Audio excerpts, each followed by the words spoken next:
I am your host, Lydia. Welcome to Dark Money South Africa, where we delve into the hidden intricacies of the financial world and uncover the stories that often go unnoticed. In this episode titled Fake PhD on the JSE, we explore a riveting tale that questions the credibility and transparency of entities on the Johannesburg Stock Exchange. Join us as we investigate claims of fraudulent qualifications and their potential impact on investor trust and market integrity. Our goal is to shine a light on these shadowy corners of the financial sector, ensuring our viewers are informed and empowered to make educated decisions. So, sit comfortably, subscribe, and let's embark on this journey to unravel the mysteries of dark money. JSE has slapped former EOH director Anushka Bogdanov with a 500,000 rand fine. Bogdanov lied about having a PhD from the London Business School. Before the scandal, Anushka Bogdanov was far from unknown.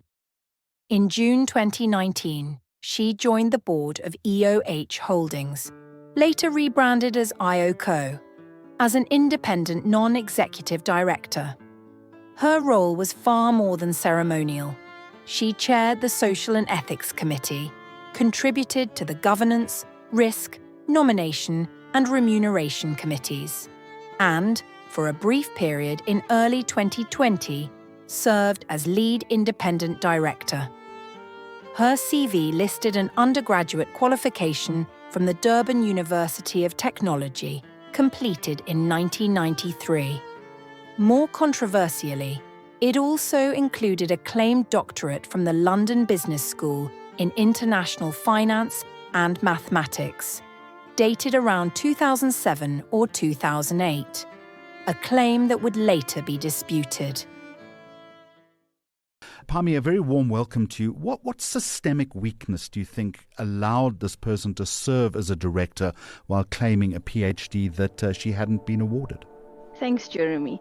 I think we've seen it in many cases recently, but certainly the due diligence and vetting on candidates before they are put forward for nomination to the board seems to have been a key problem over the years. King 4 is very clear. It says prior to their nomination for election, candidates' background should be independently investigated and their qualifications should be independently verified. So it couldn't be clearer and more specific on exactly what needs to be done.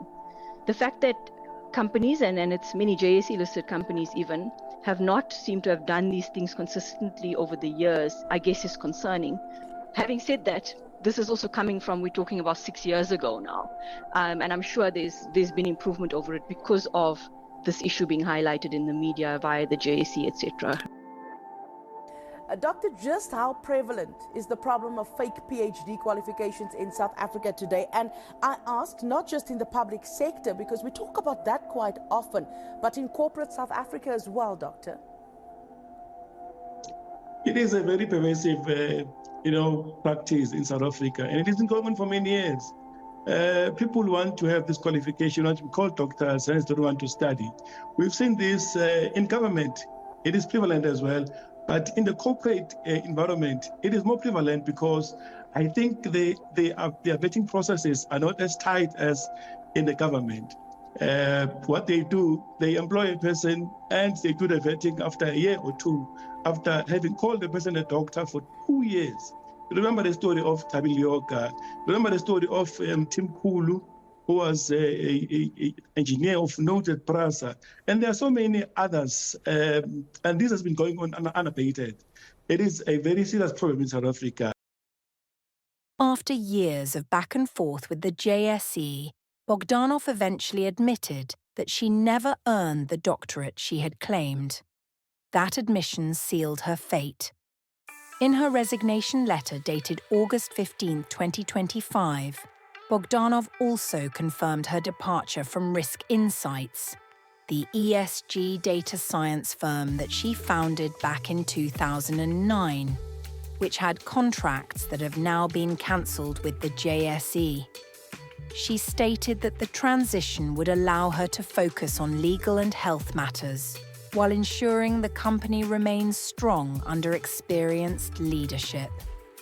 The letter Bogdanov sent to Tech Financials mentioned that Andrei Bogdanov, her husband, who also boasts a seemingly impressive CV, will continue as Director and Chief Executive Officer, and Kunal Kalyan will continue as Director and Head of ESG Ratings. Also, Dr. Dan Matjila, former Chief Investment Officer and Chief Executive Officer of the Public Investment Corporation, which is the largest asset manager on the African continent, is joining Risk Insights as Director. Bogdanov's repeated failure to supply verified proof led the JSE to rule that she, too, had misrepresented her qualifications, prompting a 10-year directorship ban and a R500,000 fine. The JSE's recent string of sanctions appears to be part of a broader cleanup, one that's long overdue in a country still recovering from years of corporate scandals, from Steinhoff to state capture. South Africans have learned that what happens in the boardroom rarely stays there. The Bogdanov case shows us that in business, reputation is everything. And once broken, it rarely recovers. South Africa can't afford shadows like these if it hopes to rebuild trust as well as have a good reputation in its markets. Remember, in finance, as in life, trust is the only currency that never inflates.